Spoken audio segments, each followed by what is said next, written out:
Cette année-là, le monde se prépare au bug de l'an 2000.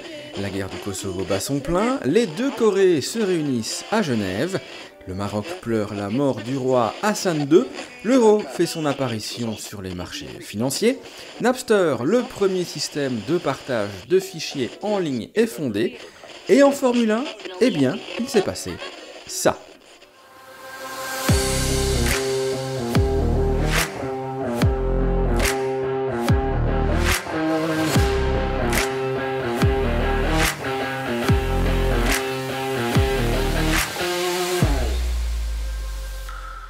Nous voilà donc en 1999, l'année où je découvre la discipline au détour d'une librairie des Alpes, attiré par les couleurs vives de la Williams FW21.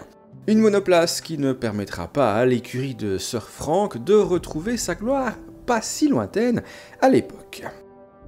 Côté livrée, disons, plutôt flamboyante, il y a également celle de la BAR PR01, littéralement scindée en deux, pour mettre à l'honneur ces deux sponsors cigarettiers et répondre ainsi à la réglementation qui impose alors d'avoir deux voitures visuellement identiques.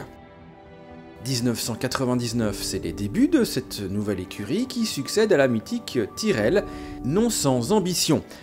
Ambition déçue, puisque l'équipe sera la seule à ne pas marquer le moindre point cette année-là, et ce, eh bien, malgré la présence de Jacques Villeneuve, champion du monde 1997 tout de même, derrière le volant. Un Jacques Villeneuve qui ne ménagera pourtant pas ses efforts jusqu'à essayer de passer le raidillon de Spa-Francorchamps à fond, et figurez-vous qu'à l'époque, eh bien, ça ne passait pas. 99, c'est la première victoire, surprise, d'Eddie Irvine, au terme d'un Grand Prix d'Australie pour le moins chaotique avec seulement 8 voitures à l'arrivée. 1999, c'est également 5 pôles positions d'affilée entre l'Australie et l'Espagne pour le champion du monde en titre Mika Häkkinen, un Häkkinen moins en veine le dimanche avec 2 abandons, 3 entrées dans les points et seulement 2 victoires.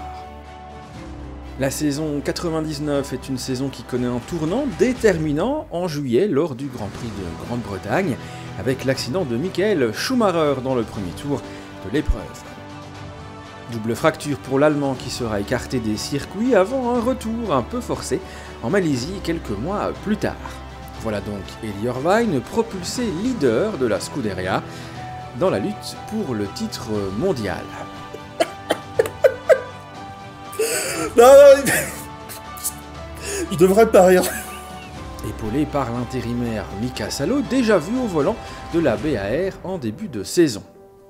En 6 Grands Prix en rouge, c'est 2 arrivées dans les points, 10 unités inscrites, une victoire cédée en Allemagne et un baquet chez Sauber en 2000 pour service rendu.